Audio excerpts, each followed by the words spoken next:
자, 이거 동아시아 쪽으로 넘어오겠습니다. 동아시아에서 지정학적 군사적 핫스팟이라고 할 수 있는 부분이 동남 중국해에서의 분쟁, 그리고 중국의 대만 침공 가능성, 그리고 한반도의 전쟁 가능성입니다. 무엇보다도 중국의 대만 침공 가능성은 한반도의 전쟁 가능성과 연계되어 있습니다. 이 부분은 역사적으로는 그러지 않았지만 우리가 이제 해양력이 발달되면서 1874년 일본이 대만 침공하고 바로 그 이듬해에 일본이 운양호 사건을 일으켰습니다. 그 이후에 한국전쟁과 대만 침공 가능성 이런 부분들이 연계되면서 오늘날은 대만의 안전이 한반도의 안전과 긴밀하게 연결되어 있다는 것들이 현재 인정이 되고 있고, 이 부분이 처음으로 공식적으로 한미정상회담 합의된 것은 문재인 정부 마지막에 5월 달에 있었던 한미정상회담에서 대만의 안전과 평화가 중요하다는 합의를 했고요. 윤석열 정부는 이 부분을 이제 명시적으로 한반도 안전과 연계되어 있다는 얘기를 해서 중국의 반발을 산 바가 있습니다.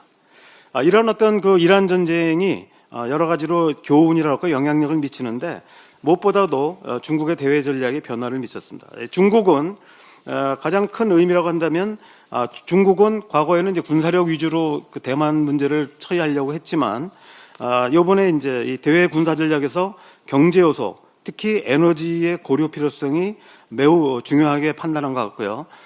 또 중국의 해군력을 보존하기 위해서 육상 교통로에 집중할 필요성들이 논의가 많이 된 걸로 알고 있습니다. 그래서 이 부분들이 이제 중국에 큰 영향을 미치고 있고, 또 대만 침공 가능성에 대한 수정 가능성인데, 중국이 사실은 이제 여러 차례 걸쳐서 대만 해협 봉쇄 훈련을 했는데, 이것을 거꾸로 얘기하면은 과거 일본이 진주만을 공습하고 2차 세계대전에 참여하게 된 배경 중에 하나가 ABCD라고 그래가지고 미국, 영국, 네덜란드, 중국이 일본을 봉쇄해서 결국 이 봉쇄에 못 견뎌가지고 일본이 이제 그 2차 세계대전에 본격 참여하는 그런 계기가 있었는데, 실제로 중국 입장에서 본다면 이번에 뭐 이란에 대한 직접적인 군사 충돌 문제뿐만이 아니고 앞서 말씀드렸듯이 호르무즈 해협 봉쇄, 홍해 봉쇄 이런 것들이 상당히 해상 물류 마비와 또 중국 내 해외 자본 이탈을 초래할 수 있다는 이런 부분들이 있습니다. 그래서 이런 부분에 대한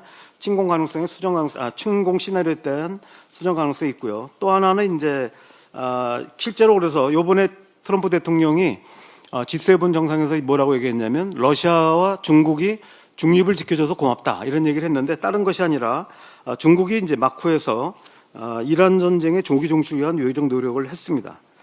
그 이후에 이제 우리가 미국과 중국의 정상회담, 중러 정상회담, 북중 정상회담이 잇따랐습니다. 자, 우리가 그 다음에 이제 이 부분이 중국의 해양 전략에도 큰 변화를 미쳤는데요.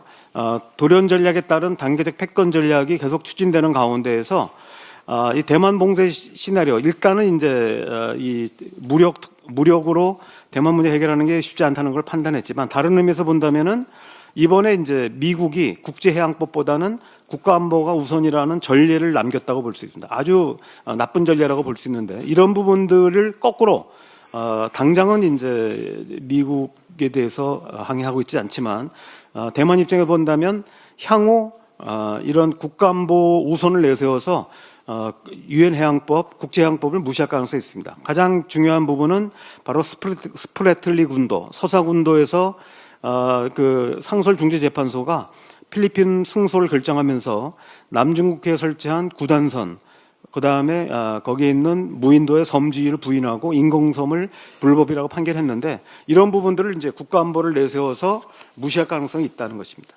북한에 대해서도 영향을 미쳤는데, 북한이 가장 영향을 미친 거는 중국은 해상교통로 문제라고 한다면 북한은 참수작전입니다. 아까도 말씀드렸듯이 결과적으로 이란 정권을 무너뜨리지 못했지만 이란의 핵심 지도부들을 참수작전을 통해서 제거를 했습니다. 그렇기 때문에 북한에서는 참수작전 방어체제를 굉장히 강화시키고 지하 요새와 기만 전술, 이동식 C4I를 강화할 가능성이 있고요.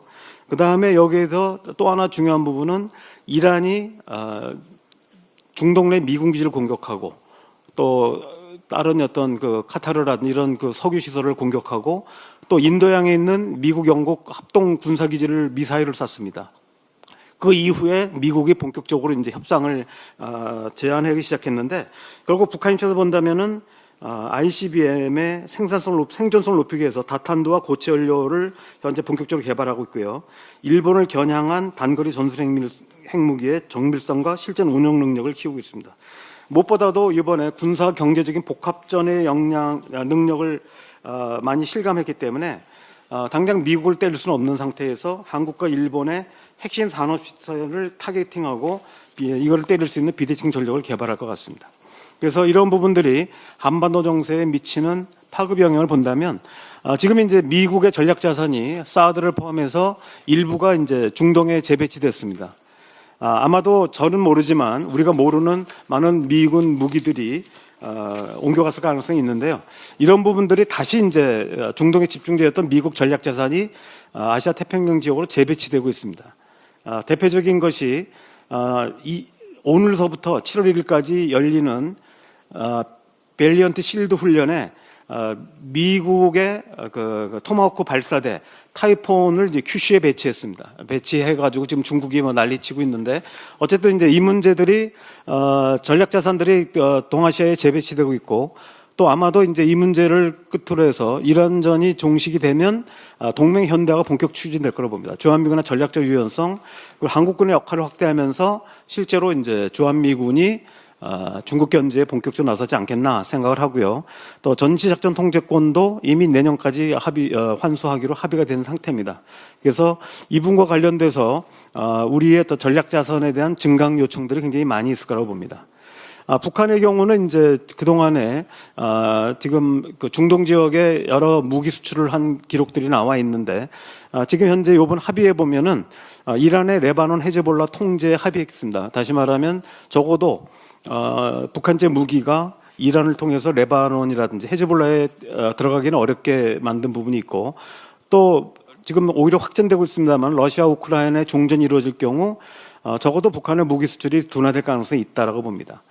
한반도 문제로서 이해관계가 이제 이렇게 된 바뀔 거라고 보는데 북미 정상회담의 모멘텀이 살아나서 중동 리스크를 덜어낸 트럼프 대통령이 북한과 협상에 나설 여유가 확보돼 있고 지난번 이제 이재명 대통령이 만찬석상에서 트럼프 대통령에 대해서 90분 동안 북한 문제에 대해서 설명하고 협조를 요청한 걸로 알고 있습니다. 자, 그러면은 이제 우리 해상교통로는 크게 넷으로 나눌 수 있습니다. 중동과 남중국해로 흐르는 최대 항로인데 우리나라 원유 에너지 수입의 90%를 차지하고 있습니다. 이 부분은 호르무즈 해협과 말라카 해협으로 이어지는 최대 항로인데 우리 경제의 생명선이라고 볼 수 있습니다. 또한 이거는 아까 말씀드렸듯이 호르무즈 해협에도 영향을 받지만 만약에 중국의 해양 전략이 바뀌게 되면 여기에도 영향을 받을 수 있습니다. 또 하나는 이제 태평양 항로, 또 하나는 유럽 대양주 항로인데 유럽 대양주 항로는 수에즈 운하와 바브엘 만데부 해협을 통과하기 때문에 이것도 역시 중동 사태에 영향을 받을 수 있고요. 동북아 연안 항로가 있습니다. 이 부분은 뭐 큰 문제가 없다고 보는데 어쨌든 여기서 최대 관점은 중국의 예외주의적인 해양법입니다. 중국은 중간선 이론이 아닌 평평 이론을 주장하고 있어서 서해에 우리는 중간선은 절반이어야 되는 3분의 2가 자기네의 배타적 경제 수역으로 줘야 된다고 얘기하고 있고 이어도 과거처 해양기지에 대한 발언을 계속 이어가고 있고요. 또 하나는 무해 통항권을 인정하지 않을 수도 있습니다. 배타적 경제 수역에서. 그래서 항행의 자유 문제가 제기되고 있고 무엇보다도 대만 해협에서의 항행 문제가 최대 걸림돌로 걸려 있습니다. 대만 해협을 국제 해협으로 인정하지 않음으로써 대한 해협의 군함 통행 문제가 제기되고 있고요. 현재 미국은 항행의 자유 작전을 통해서 일부러 대만 해협 쪽으로 그 군함을 보내고는 있지만 굉장히 이제 우리로서도 굉장히 부담스러운 부분이라고 볼 수 있습니다.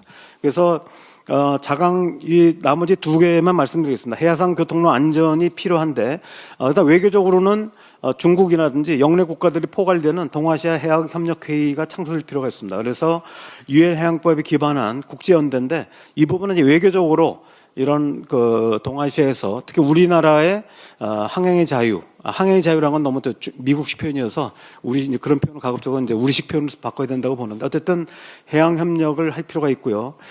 그러나 이것이 시간이 많이 걸릴 수밖에 없기 때문에 우리로서는 독자적인 해양 군사력을 증강할 필요가 있습니다. 그래서 비대칭 거부 능력과 원양 작전성을 확보하는데 여기서 이제 원잠 문제가 나오고 초정밀 극초음속 지대지 함 미사일이 배치될 필요가 있고요. 또 하나는 적극적인 해양안보 파트너십입니다. 현재 우리가 많이 실시하고 있는데 우리가 이제 남중국 해나 말라카 해협을 보호하기 위해서 우리 스스로 보호하는 부분도 있지만 이해를 공유하고 있는 동남아 국가들, 필리핀이나 베트남 등에 현재 국산 함정을 수출하고 있습니다. 그래서 일부에서는 이제 아제국주의냐라고 비난하는 사람도 있지만 뭐 다른 얘기를 한다면 민주주의의 변기창이다 이렇게 또 해석할 수도 있지 않나 생각합니다. 자, 마지막입니다. 우리의 이제 자강평화 K 방산인데 방산은 뭐 아시다시피 굉장히 이제 날개를 달고 있는데 가장 큰 이유는 미국의 제조업의 그 붕괴에 따른 방산의 취약성이 있고 이 틈새 시장을 공략하는 측면이 있고요. 미국의 공급 지원과 재고 부족, 제한 통제 이런 게 있고 유럽과 캐나다들의 전략적 자율성, 미국을 못 믿겠다라는 부분인데 결국 이거를 대체할 수 있는 시장으로서의 한국 방산이 있습니다. 그래서 여러 가지 이제 우리나라가 목표가 원래 4위였는데 지금은 이미 4위인 것 같습니다. 그래서 어쨌든 굉장히 빠른 속도로 되고 있고요. 뒤에 있는 부분들은 양자 관계를 중심으로 한 부분인데 이 부분은 이제 혹시 질문 나올까봐 제가 시간상으로 안 되는 거 알았지만 자료로서 첨부했기 때문에 참고하시기 바랍니다. 이상입니다.